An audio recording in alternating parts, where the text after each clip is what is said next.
नमस्तेभ्यः। जय श्री ओम नमस्तेभ्यः। ओम नमस्तेभ्यः। ओम जय जय जय नमोस्तु नमोस्तु नमोस्तु। नमो अरिहन्ताणं नमो सिद्धाणं नमो आयर्याणं नमो वज्रायाणं नमो लोहिषवृषाहुणं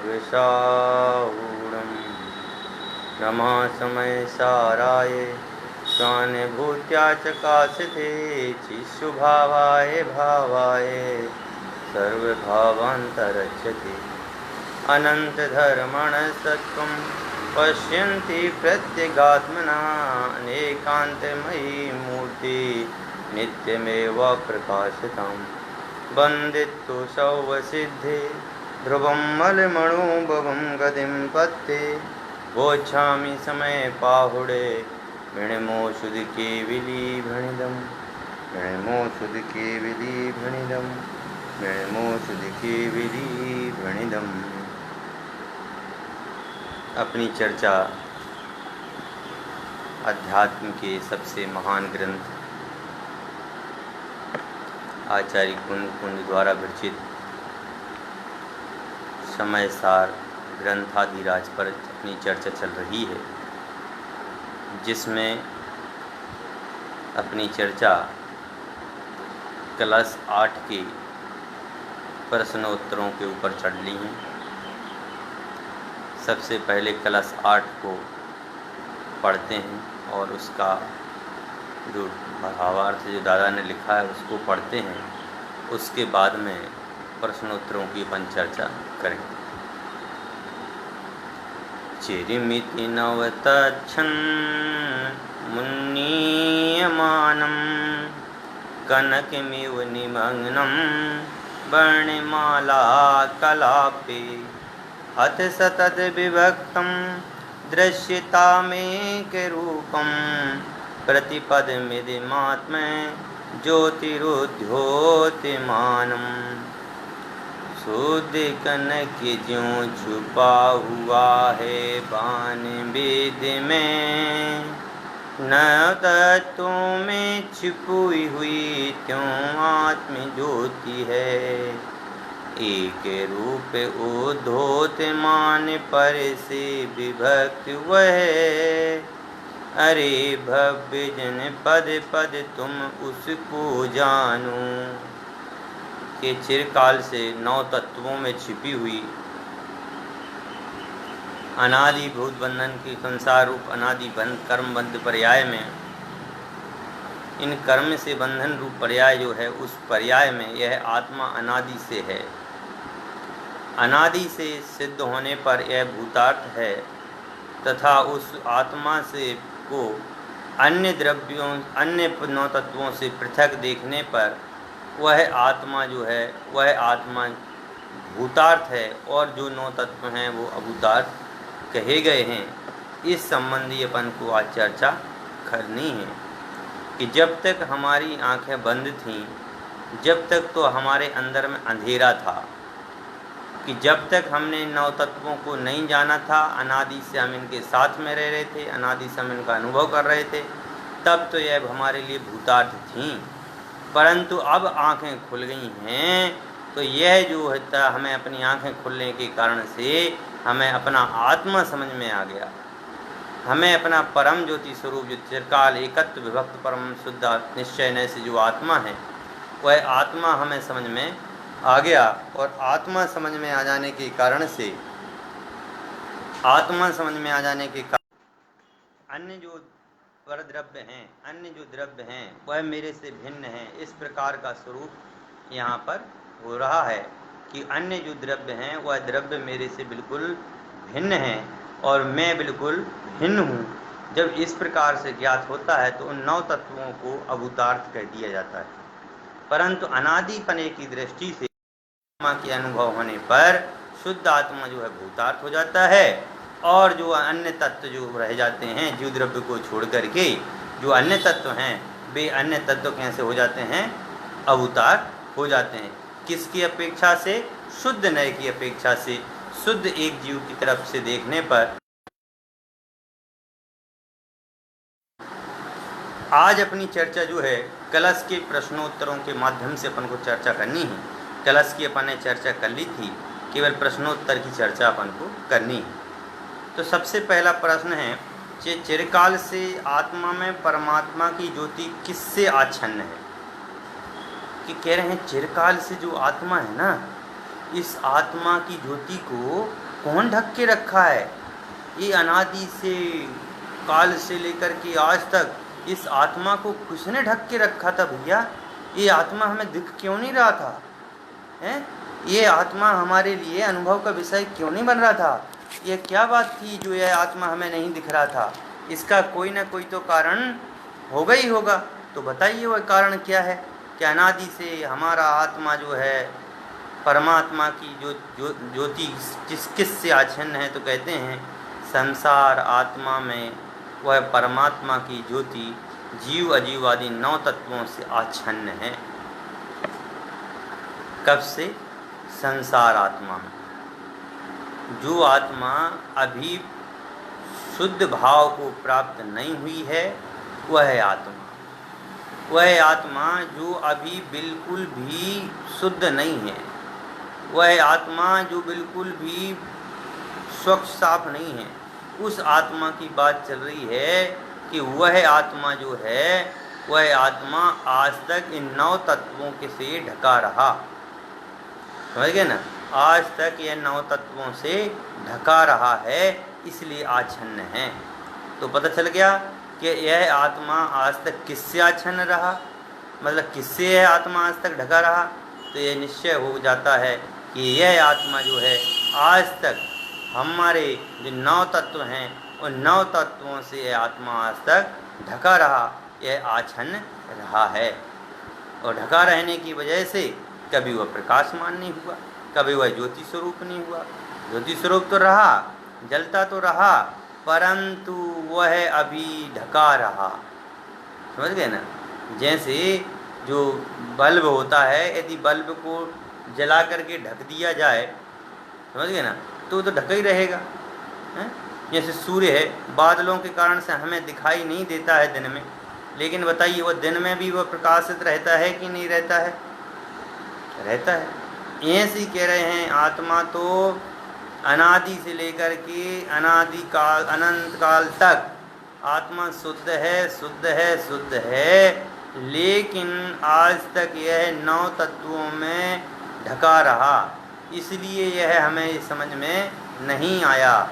लेकिन आज जब यह समझ में आया है तो यह 9 तत्व हमारे लिए बेकार हो गए। समझ में आया ना। अब कहते हैं दूसरा प्रश्न है कि वह आत्मा परमात्मा की ज्योति कैसे आच्छन्न है। वह परमात्मा की जो ज्योति है वो कैसे ढकी हुई है, हमें बताइए। द्वारा पूछ रहे हो। कह रहे हैं जैसे 7वें 8वें आदि रूप वर्णों के समूह में स्वर्ण उसके अंदर पड़ा हुआ छिपा रहता है। जैसे कोई भी सोना खदान से निकाला, जब वह खदान से निकलता है वह सोना तो कैसा रहता है? वह सोने रूप दिखाई देता है, मिट्टी रूप दिखाई देता है।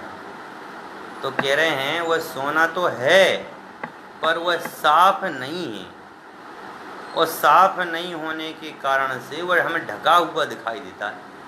सोना तो उसमें है, उस मिट्टी में सोना है, पर हमें सोना स्पष्ट नहीं दिखाई दे रहा है। कह रहे वह 8वें 7वें 8वें रूप वर्णों वाला है, मतलब दिख तो रहा है पर वो पूर्ण रूप से शुद्ध नहीं है। अभी वह सोना गंध है, उसमें मिट्टी लगी हुई है, उसमें मिट्टी के कण हैं।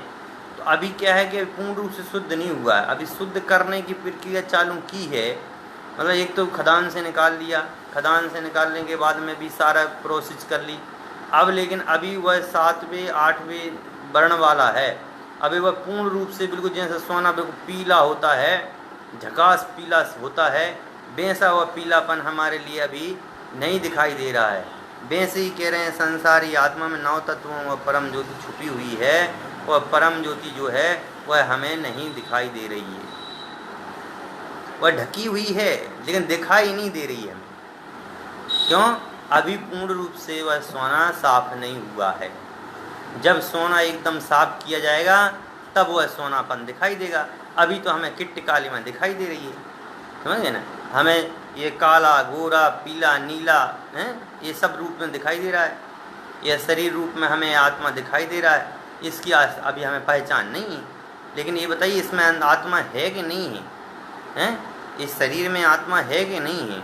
है, आत्मा है, पर वह हमें दिखाई नहीं दे रहा है, समझ गए ना। अन्य जीवों में आत्मा है कि नहीं है? जो हमें दिखाई देते हैं, अन्य जो जीव हैं, चल रहे हैं, फिर रहे हैं, उठ रहे हैं, बोल रहे हैं, गा रहे हैं, रो रहे हैं, पी रहे हैं, सो रहे हैं, खा रहे हैं, जो भी कर रहे हैं, तो क्या उनमें आत्मा नहीं है? क्या आत्मा है, पर वह आत्मा अभी इन कर्मों के कारण से ये शुभ रूप, अशुभ रूप, साता रूप, असाता रूप, शुभ आश्रव, पुण्य आश्रव, पाप आश्रव इत्यादि रूप से अभी ढका हुआ है ना। इसलिए ढका हुआ होने के कारण से इस संसारी आत्मा को यह दिखाई नहीं दे रहा है। क्यों? यह 9 तत्वों में छिपा हुआ है। 9 तत्वों से भिन्न त्रिकाली ध्रुव को लक्ष्य बनाना है कि भैया इन 9 पदार्थों, 9 तत्वों से भिन्न जब हम एक ज्ञायक आत्मा का अनुभवन करते हैं तो हमें भिन्न भिन्न दिखाई देने पड़ जाता है। लेकिन अभी क्या ढका हुआ है, समझ गए। अभी कोई कहे कि वीरचंद जी, तो हम कहेंगे हाँ जी। क्यों? क्योंकि अभी हम इसलिए हाँ जी बोलेंगे क्योंकि अभी हमें अपने आत्मा में और इस शरीर में एकत्व बुद्धि है, समझ गए ना। अभी तक हमें शरीर और आत्मा में मतलब एकत्व बुद्धि रखे हैं, जबकि हमें एकत्व बुद्धि शरीर और आत्मा में नहीं रखना चाहिए, दोनों को मिला करके रख रहे हैं। हम अभेद के रूप में नहीं, हम भेद के रूप में नहीं देख रहे, अभेद की दृष्टि से देखते हैं। शरीर ही हमारा है, शरीर ही मैं हूँ। मुझे कोई मेरा नाम लेता है तो मुझे पता चल जाता है। तो ऐसे ही कह रहे हैं कि जब तक ये दृष्टि है, जब तक ये खोटी दृष्टि है, जब तक यह आत्मा छिपा हुआ है, जब यही खोटी दृष्टि हट जाएगी तो आत्मा हमें स्वच्छ निर्मल दिखाई देने लग जाएगा। कह रहे हैं यहाँ 7वीं 8वीं आदि ताव में स्वर्ण छिपा है, ऐसा क्यों कहा? कह रहे आपने जो अभी बात कही कि अभी जो सोना था वह 7वीं 8वीं ताव में भी गर्म कर रखे हैं, तब भी वह सोना छिपा हुआ है, ऐसी बात क्यों कर रहे हैं आप? कह रहे हैं वर्णमाला कलापे, इसकी पद्धति पंचास्तिका अध्यात्म तत्ववृत्ति में आचार्य शुभचंद्र ने की है कि वह इस प्रकार के वर्णस्य सप्ताष्टादि रूप वर्णन से इससे स्पष्ट किया है कि वह 7-8 रूप जो वर्णन है वह अभी अशुद्ध है, वह अभी संसार में ही है, अभी वह पूर्ण रूप से शुद्धता को प्राप्त नहीं हुआ है। फिर प्रश्न है कि वह परम ज्योति 9 तत्वों से आच्छन्न है।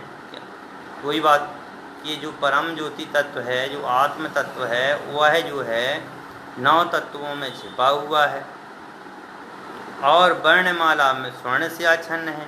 और जो वर्ण जो बता रहे हैं, जो सोना, जो चांदी, जो सोना जो रंग है, वह रंग भी अभी पूर्ण रूप से ढका हुआ है। अभी जो स्वर्ण का जो रंग है, और स्वर्णपना जो है, पीला रंग है, वह पूर्ण रूप से अभी स्पष्ट सामने नहीं आया है, अभी वो भी ढका हुआ है। इसको कैसे जाना जाता है? इसको कैसे जाने कि इसमें सोना है कि इसमें आत्मा है, कैसे जाने? कह रहे उन्नीयमानम नए प्रमाणादि फिर निश्चयमानम, अतः उन्नीयमानम का अर्थ है नए और प्रमाण के द्वारा, नए के द्वारा और प्रमाण के द्वारा परम ज्योति का निश्चय करना। जैसे अपन सोने का निश्चय करते हैं ना, सोने को घिसते हैं, तो घिस करके पता लगा लेते हैं कि ये सोना कितना वो है, कितने टंच का है, मतलब इसमें कितना अन्य चीज़ मिली हुई है, कितनी अन्य चीज़ मिली हुई है। ऐसे ही कह रहे हैं कि जब हम नए और प्रमाण की जब वो लाएंगे ना, जो सोने पर जिस पर सोना लगाते हैं वो पत्थर आता है, वैसे ही कह रहे हैं जब नए और प्रमाण का जब पत्थर लाएंगे और उससे हम जब देखेंगे तो हमें पता चल जाएगा अभी हमारे लिए कितना और पुरुषार्थ करना है आत्मा की प्राप्ति में, अभी हमारा कितने अंदर में है, हम अभी हमारे अंदर कितनी अशुद्धता भरी हुई है। ये सारा का सारा कह रहे हैं स्वर्ण पाषाण को निर्घर्षण छेदन आदि के द्वारा जाना जाता है, उसको छेदा जाता है, निर्घर्षण किया जाता है, घिस करके देखा जाता है, फिर उसके बाद में उसको गर्म फिर से किया जाता है, फिर उसको निकाला जाता है। ऐसा करके 16 ताप दिए जाते हैं। अभी तो 7वें 8वें ताप वाली बात कर रहे हैं आप। 16 ताप दिए जाते हैं जब पूर्ण रूप से सोना शुद्ध होता है। वैसे ही कह रहे हैं कि स्वर्ण भी परमार्थ से अपनी किट्टी कालिमा आदि मल से भिन्न है, समझ गए। और आत्मा निश्चय नय से द्रव्यमल भावमल आदि से भिन्न है। कह रहे हैं कि द्रव्यमल है जो कितने प्रकार के ज्ञानावरण कर्म हैं, ज्ञानावरण हैं, दर्शनावरण हैं, वेदनी मोहिनी, ये सब कुछ कर्म जो हैं, द्रव्य कर्म जितने भी हैं वह द्रव्य कर्म यह आत्मा के नहीं हैं। भाव कर्म जितने भी हैं मोह राग देश के परिणाम, मोह राग देश के परिणाम भी कह रहे हैं ये आत्मा के नहीं हैं। नो कर्म भी किंचित मात्र भी आत्मा के नहीं हैं। इस प्रकार से जिस प्रकार से कि स्वर्ण में जो किट्ट कालिमा आदि है, जो काला पदार्थ निकल रहा है या जो भी उसमें जो गंदगी है वह गंदगी जिस प्रकार से स्वर्ण की नहीं है, वैसे ही कह रहे हैं चाहे वो द्रव्य कर्म हो चाहे भाव कर्म हो। और ये द्रव्य कर्म और भाव कर्म को कब कैसे निकाला जा सकता है? कह रहे नय के द्वारा, प्रमाण के माध्यम से। नय की छेनी हो, प्रमाण की छेनी जब लगाई जाती है तो यह सब अलग अलग हो जाता है। उसी प्रकार से तब हमारे लिए यह 9 तत्वों से छिपी हुई है आत्मा का दिग्दर्शन होता है। और स्वर्ण का भी जब अपन निर्घर्षण करते हैं, उसको छेदन करते हैं, उसको तपाते हैं, जब शुद्ध परम तत्व की प्राप्ति होती है। फिर कहते हैं वह परम ज्योति सदा एक रूप ही है। यहाँ एक रूप का क्या अर्थ है? कह रहे हैं कि वह परम ज्योति जो शब्द है वह सदा एक रूप ही रहती है, शुद्ध ही रहती है, शुद्ध ही रहती है। ऐसे कैसे बताइए? कह रहे हैं एक रूपम सर्वत्र पर्यायसु चिद विवर्तनत्वेत स्वरूपम, कि वह परम ज्योति सभी पर्यायों में चेतना की पर्याय से एक स्वरूप है। कि वह कोई सी भी पर्याय में चली जाए वह चेतना गुण अपना नहीं छोड़ती। सभी पर्यायों में वह चेतन गुण में विद्यमान रहती है। सभी पर्यायों, नरक गति चली जाए, त्रियंच गति चली जाए, जहाँ भी जाना है उस गति में चली जाए, समझ गए ना। सारी गतियों में किसी भी गति में आत्मा चली जाए, लेकिन वहाँ पर एकदम शुद्ध शुद्ध शुद्ध रूप ही रहता है। उसमें ऐसा नहीं है कि कहीं किसी प्रकार से अशुद्धता आ गई हो। कह रहे 1% भी वहाँ अशुद्धता नहीं है। त्रियंच गति में है तो वहाँ पर भी आत्मा में 1% अंतर नहीं। सिद्ध गति में है वहाँ पर कोई परिवर्तन नहीं। मनुष्य गति में कोई परिवर्तन नहीं। देव गति में कोई परिवर्तन नहीं। चेतन गुण में कहीं परिवर्तन नहीं है। कहीं पर भी किसी भी पर्याय में, कैसी भी पर्याय में चली जाए, लेकिन चेतन गुण में कहीं पर भी किसी रूप में भी परिवर्तन नहीं है। वह तो एक स्वरूप में रहती है। कौन से स्वरूप में रहती है? चैतन्य मूर्ति स्वरूप में रहती है, ज्ञानानंद स्वरूपी मूर्ति में रहती है, समझ गए। एकत्व रहती है बिल्कुल अपने आप में। उसमें कोई भी कर्म, कलंक, मल इत्यादि घुसता ही नहीं। राग द्वेष के परिणाम आत्मा में घुसते ही नहीं। आत्मा के राग द्वेष के परिणाम है ही नहीं। एकदम स्वच्छ निर्मल रहती है। लब्धि पर्याप्त आदि अवस्थाओं में भी लब्ध अक्षर आदि चैतन्य पर्याय को नहीं छोड़ता।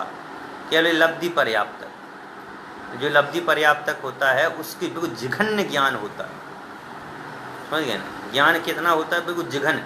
सबसे कम ज्ञान होता है तो लब्धि, जो लब्धि पर्याप्तक जीव है उस जीव को होता है। बहुत कम ज्ञान, जघन्य ज्ञान, समझ गए ना।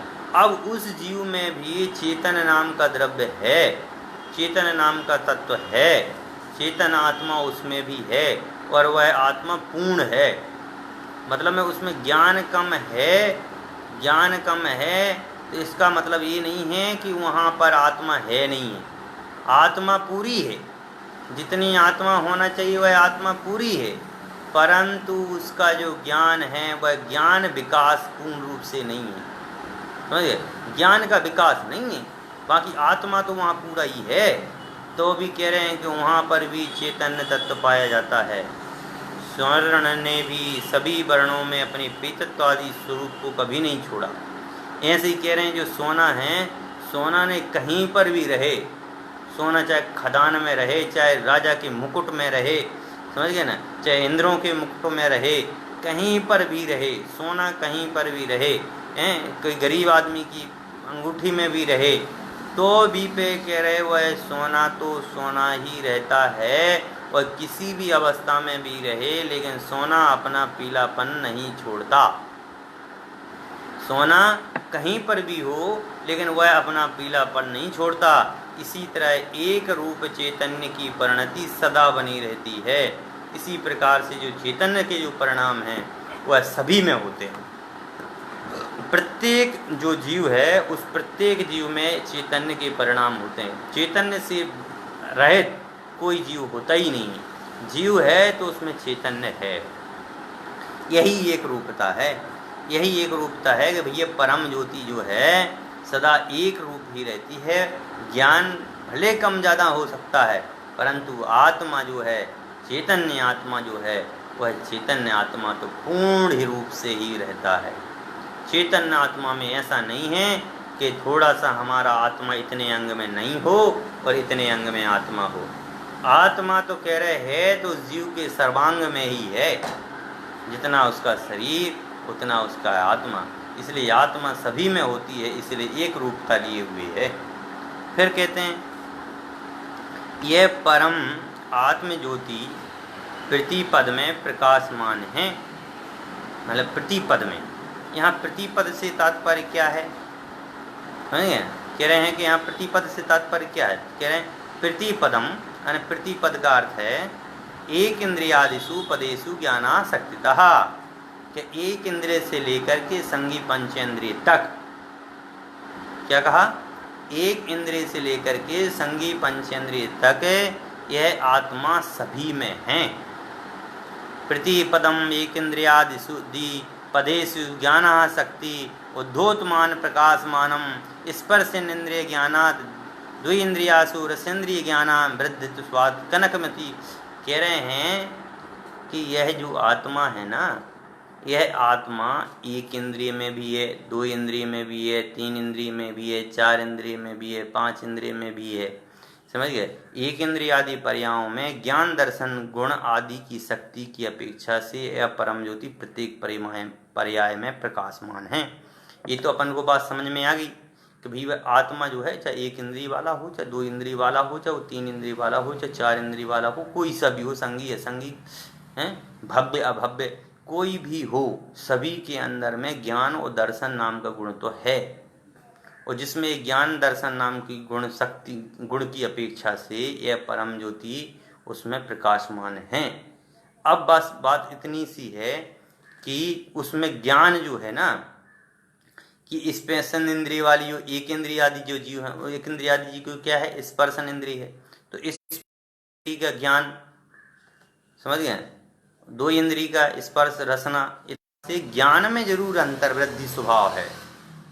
कह रहे ज्ञान आदि की वृद्धि स्वभाव से ही होती है, बिना स्वभाव की यह नहीं होती। स्वभाव जितनी इंद्रियां होंगी वह इंद्रियों की अपेक्षा से ज्ञान में वृद्धि है, ये स्वभाव है। स्वभाव से तो ऐसी होगा, एक इंद्रिय की जो ज्ञान है वह स्पर्शन इंद्रिय बराबर ही रहेगा, दो इंद्रिय का ज्ञान उतना ही रहेगा, तीन इंद्रिय का ज्ञान उतना ही रहेगा, चार इंद्रिय का ज्ञान उतना ही रहेगा।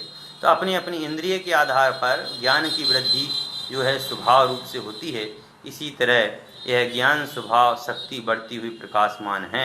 इसलिए ज्ञान शक्ति जो है प्रत्येक जीव में उत्तरोत्तर बढ़ती जाती है। एक इंद्रिय से दो इंद्रिय का ज्ञान ज़्यादा है, दो इंद्रिय से तीन इंद्रिय का ज्ञान ज़्यादा है, तीन इंद्रिय से चार इंद्रिय वाले जीव का ज्ञान ज़्यादा है, चार इंद्रिय से पांच इंद्रिय वाले जीव का ज्ञान ज़्यादा है, पांच इंद्रिय में असंगी से संगी का ज्ञान ज़्यादा है। समझ गए ना? असंगी में संगी में भी भाई जो जीव योग लिए हुए है उसका ज्ञान अलग है, जिसमें योग्यता नहीं है उसका ज्ञान अलग है। इस प्रकार से हम जो देखते हैं कि प्रत्येक इंद्रिय आदि की अपेक्षा से ज्ञान स्वभाव में वृद्धि होती है, परंतु चेतन आत्मा तो चाहे वह एक इंद्रिय का हो चाहे वह पंचेंद्रिय का हो, आत्मा सबका समान है, शुभ परम ज्योति प्रकाशमान है। परंतु स्वभाव रूप से ज्ञान की वृद्धि रूप से प्रत्येक इंद्रिय आदि में ज्ञान उत्तरोत्तर बढ़ता जाता है, और वह बढ़ते बढ़ते जो है वह ज्ञान शक्ति बढ़ती हुई प्रकाशमान है। इस प्रकार की इसमें चर्चा अपन ने की। अब उसी चीज को आत्मख्याति टीका के अंतर्गत बताते हैं। इस प्रकार एक रूप से प्रकाशमान रहने वाली आत्मा को के जो प्रमाण निक्षेप इस साधन हैं वे वस्तुतः अभूतार्थ हैं। कह रहे हैं कि जो आत्मा एक रूप से प्रकाशमान होने वाली है, समझ गए, एक रूप से जानने वाली है, उस आत्मा के लिए यह जो आपने बताया था ना, अभी प्रमाण से जानते हैं, नए से जानते हैं, निक्षेप से जानते हैं, समझ गए ना, कह रहे ये सब के सब जो हैं अभूतार्थ हैं। उन प्रमाण, नए और निक्षेपों में एक ज्ञायक अभाव ही भूतार्थ है। उनके अंदर में भी कह रहे हैं, ये जानने में कह रहे हैं कि एक ज्ञायक मात्र जो भाव है वही उपादेय है, वही भूतार्थ है।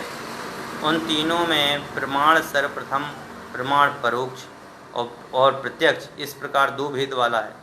कह रहे उन तीनों में भी देखते हैं, सर्वप्रथम प्रमाण की बात की गई तो प्रमाण भी वहाँ दो प्रकार का, प्रत्यक्ष और परोक्ष।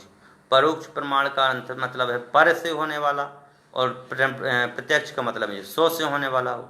जो इंद्रिय इत्यादि के माध्यम से होता है वह परोक्ष है, जो अपने आत्मा से होता है, ज्ञान से होता है, उसका नाम है प्रत्यक्ष है। उन दोनों में उत्पाद और अनुत्पाद रूप पदार्थों के द्वारा प्रवृत्ति होती है, वह परोक्ष प्रमाण है। समझ गए ना, जो उत्पाद और अनुत्पाद मतलब में जो इंद्रिय इत्यादि से जो विषय बनते हैं उनको बोलते हैं परोक्ष।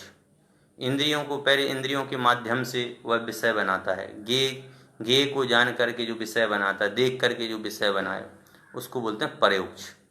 और जो मात्र आत्मा के साथ नित्य संबंध रखता है वह प्रत्यक्ष है।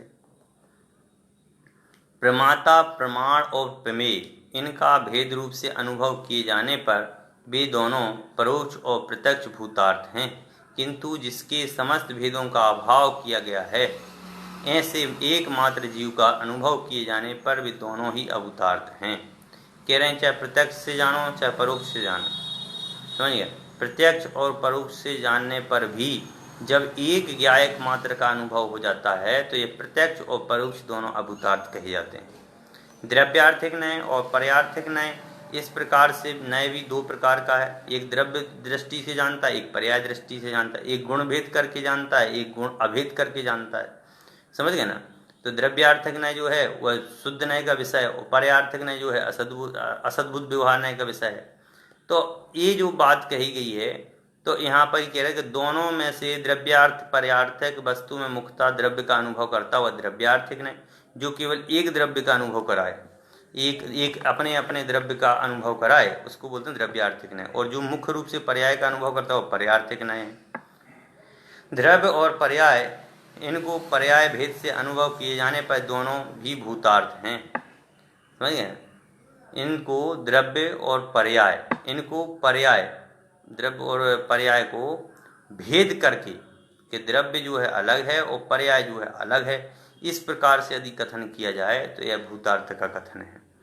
यदि इन दोनों में भेद नहीं किया जाए तो यह क्या है, जो है अभूतार्थ है।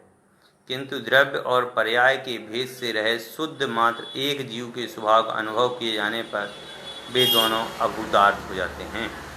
नाम स्थापना द्रव्य भाव के निक्षेप चार भेद वाला है, इसमें जिसका गुण नहीं है, मतलब निक्षेप की भी बात यहाँ पर आई है कि भाई नाम स्थापना द्रव्य भाव, समझ गए ना, ये निक्षेप हैं। तो इन निक्षेपों से भी भिन्न एक ज्ञायक मात्र को जब देखा जाता है तो उस समय भी यह चारों जो हैं अभूतार्थ हो जाते हैं। क्यों? ये इनमें भेद रहित एकमात्र जीव को स्थान देने पर इन सभी को अभूतार्थ मान लिया जाता है। लेकिन जब इन चारों को जानते हैं और चारों के विषयों को जानते हैं, इनमें तो ये भूतार्थ भी हैं। जब ये जीव को जाना जाता है तो ये भूतार्थ इनमें अभेद की दृष्टि देख करके तो ये भूतार्थ होते हैं। इस प्रकार से इसमें अपन ने ये चर्चा की है। इसी के आगे के कुछ प्रश्न और रह गए थे, उन प्रश्नों की भी अपन को यहाँ चर्चा करनी है। कह रहे हैं कि एक स्वरूप से प्रकाशमान इस आत्मा को जानने के उपाय क्या हैं और वे उपाय किस स्वरूप हैं। कह रहे हैं एक स्वरूप प्रकाशमान, एक स्वरूप प्रकाशमान जो आत्मा है, इस आत्मा को कह रहे हैं कि जानने के उपाय क्या है, इस आत्मा को जाने कैसे, इस आत्मा को जानने के लिए क्या किया जाए और किस स्वरूप हैं। कह रहे हैं एक स्वरूप से प्रकाशमान उस आत्मा को जानने के तीन उपाय हैं, प्रमाण, नय और निक्षेप। वे भी वास्तव में अभूतार्थ हैं, उनमें एक जीव ही भूतार्थ है।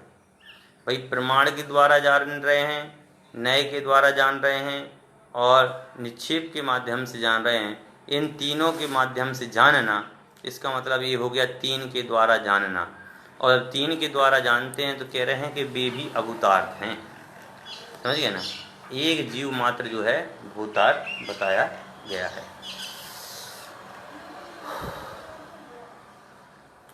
फिर कहते हैं प्रमाण का स्वरूप भेद सहित समझाइए कि प्रमाण परोक्ष और प्रत्यक्ष के भेद से दो प्रकार का है। इसमें उत्पाद और अनुत्पाद के द्वारा प्रवर्तन करने वाला परोक्ष प्रमाण है। उत्पाद का अर्थ मैंने बताया ही था कि इंद्रिय आदि इसका ज्ञान, और अनुत्पाद मैंने आपको बताया था शरीर से भिन्न प्रकाश, पुस्तक, किताब इत्यादि का ज्ञान, ये अनुत्पाद कहलाता है। समझे ना। उत्पाद अर्थात शरीर से जुड़ी इंद्रियों से होने वाला ज्ञान। उत्पाद का मतलब में है शरीर से होने वाला, इंद्रियों से होने वाला ज्ञान, और इंद्रियों और मन से उत्पाद संबंध को प्राप्त है। इसलिए मति ज्ञान, शुद्ध ज्ञान उत्पाद परोक्ष प्रमाण है। मति ज्ञान और शुद्ध ज्ञान जो है कैसे हैं, इंद्रिय से जुड़े हुए हैं। इंद्रियों से जुड़े हुए होने के कारण से इनको क्या कहा गया है, परोक्ष प्रमाण कहा गया है, पर के द्वारा होते हैं। इसलिए इनको दूसरा नाम उत्पाद भी कहते हैं, क्योंकि इंद्रियों के माध्यम से जो ज्ञान होता है उसको बोलते हैं उपाद।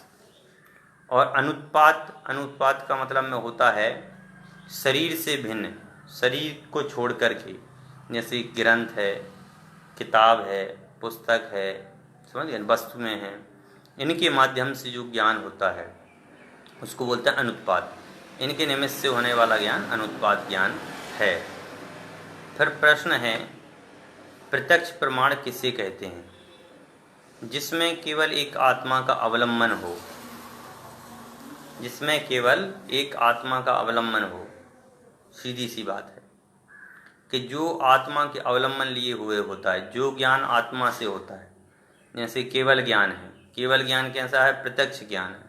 क्यों है, क्योंकि वह आत्मा के बल से होता है, आत्मा के बलपूर्वक ही उसको जाना जाता है। इसलिए कहते हैं कि केवल ज्ञान जो है प्रत्यक्ष ज्ञान है।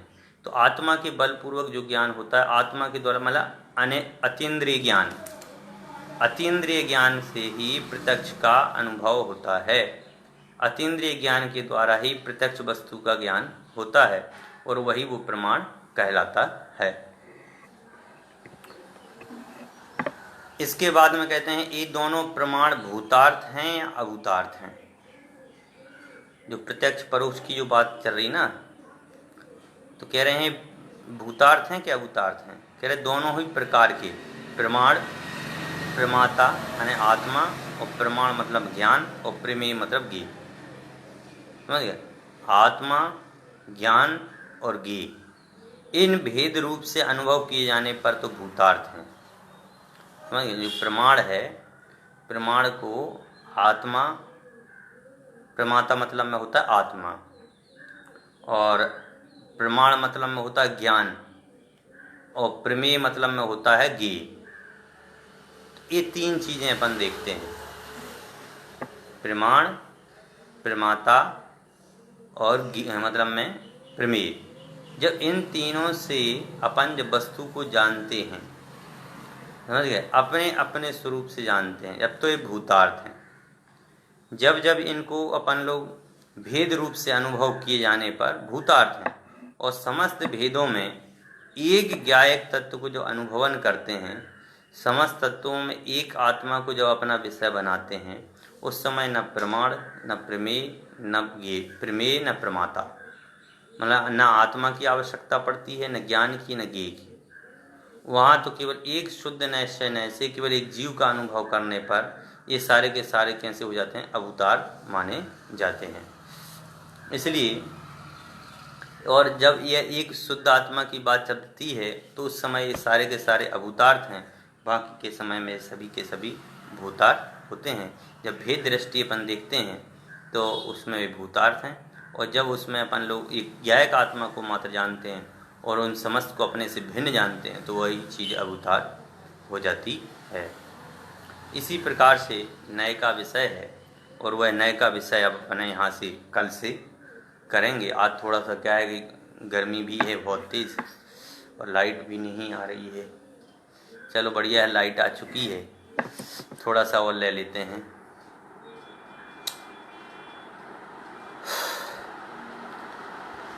नए के मुख्य भेद कितने हैं? प्रश्न है अगला कि नए के जो भेद हैं वह कितने हैं। तो कह रहे नए के दो भेद हैं, एक है द्रव्यार्थिक नय और दूसरा है पर्यार्थिक नय। तो द्रव्यार्थिक नय किसे कहते हैं कि वस्तु द्रव्यात्मकम है, उसमें मुख्य रूप से जो द्रव्य का अनुभव कराता है। देखो केवल जैसे अपन ने सोने की बात की तो सोना ही दिखना चाहिए, उसमें तुम्हें यदि ईंट पना दिखाई दिया तो वह द्रव्य का विषय नहीं है, वो पर्याय का विषय हो जाएगा।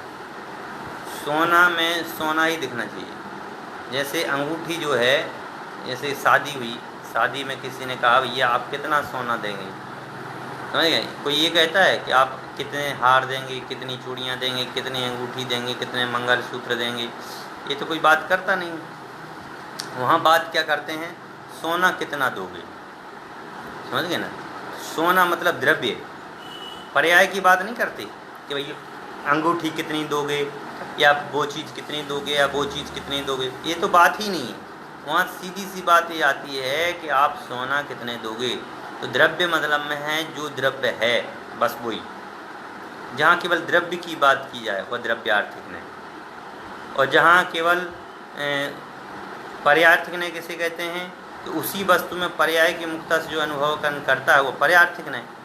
कि आत्मा की बात चल रही है, अब आत्मा में शरीर को देखना, आत्मा में विभाव भावों को देखना, आत्मा में ही अन्य परिणामों को देखना, समझ गए? तो अपने से भिन्न रूप जो परिणाम हैं उन परिणामों को देखना वो पर्याय है। और केवल एक दीर्घकाली ध्रुव तत्व को लक्ष्य करना, वह क्या है, मैं गोरा हूँ, मैं काला हूँ, मैं पीला हूँ, मैं गोल हूँ, मैं मटोल हूँ, मैं ऐसा हूँ, मैं वैसा हूँ, ये क्या है, ये पर्याय है, समझ गए? तो द्रव्यार्थिक ने द्रव्य को विषय बनाता है, जैसे अपन हैं, अपनी जो आत्मा है ये द्रव्य का विषय है, समझ गए ना? और पर्याय क्या है, ये शरीर है, ये वीरचंद है, ये वीरचंद के कपड़े हैं, ये वीरचंद का हाथ है। तो ये जो है ये पर्याय है। और जब हम इसी पर्याय को द्रव्य दृष्टि से देखते हैं तो ये पुद्गल है, समझ गए ना? पुद्गल जो है द्रव्य है और इस पुद्गल द्रव्य की ये पर्याय है, शरीर रूपाकृति ये पर्याय है।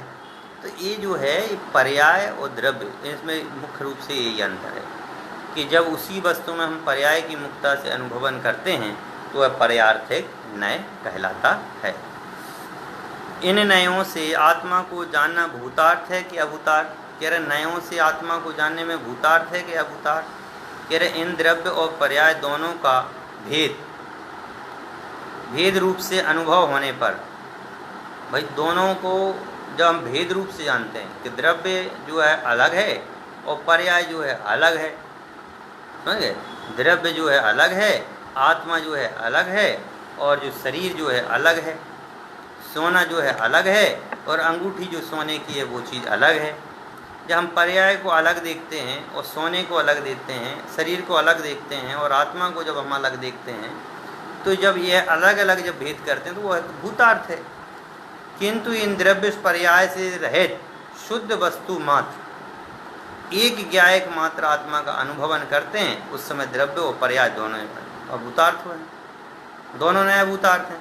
क्योंकि जब केवल हम त्रिकाली भगवान आत्मा की तरफ दृष्टि करते हैं उस समय दोनों के दोनों बेकार हैं, बाकी तो ये दोनों के दोनों सही भी हैं। यदि अपन भेद दृष्टि से देखते हैं तो दोनों भूतार्थ हैं, लेकिन जब हम एक ज्ञायक की तरफ से देखते हैं तो द्रव्य नय भी बेकार है और पर्याय नय भी बेकार है, समझ गए? ऐसे ही निक्षेप के भेद हैं। निक्षेप के 4 भेद बताए, कौन कौन से? नाम, स्थापना, द्रव्य भाव।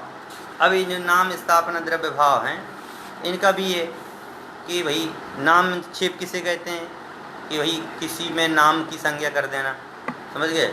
जैसे ये है, ये क्या है, पेन है, तो अब इसको अपन ने पेन की संज्ञा दे दी, ये पेन है, स्थापना कर दी, समझ गए ना? कि वह यह वही है, यह पेन ही है। इस प्रकार से अन्य वस्तु में उसके प्रतिनिधि की व्यवस्था करना, इच्छापित कर देना कि भाई जैसे मूर्ति, मंदिर में मूर्ति है, समझ गए ना? और मूर्ति है और उस मूर्ति में अपन ने स्थापना किसकी कर दी? आदिनाथ भगवान की कर दी। अजितनाथ भगवान कर दी, संभवनाथ भगवान की कर दी और एक चिन्ह बना दिया।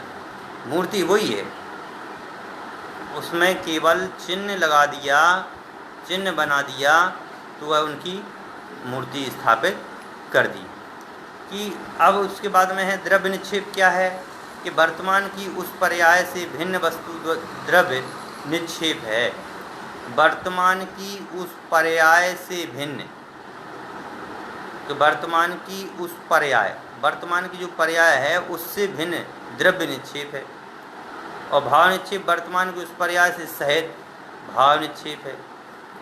इन चारों निक्षेपों को आत्मा को जानना भूतार्थ या अभूतार्थ। कह रहे चारों निक्षेपों का काम अलग अलग है, तो अलग अलग यदि जानते हो तो भूतार्थ है, और जब ये आत्मा को जानते हो और इन सबको भिन्न जानते हो उस समय अभूतार्थ हैं ये चारों के चार। समझे ना?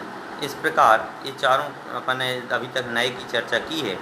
अब इसके बाद में अपन निश्चय सम्यक की चर्चा करते हुए आगे का जो विषय है उस विषय के लिए अपन बात करेंगे। कल जो है अपनी चर्चा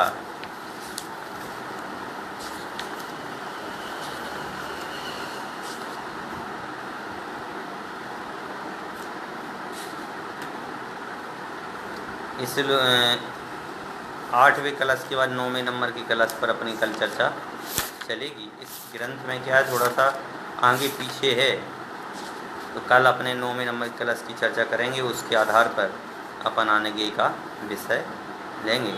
जब तक के लिए सभी जनों को जय जिनेन्द्र। 9 बार नवोकार मंत्र।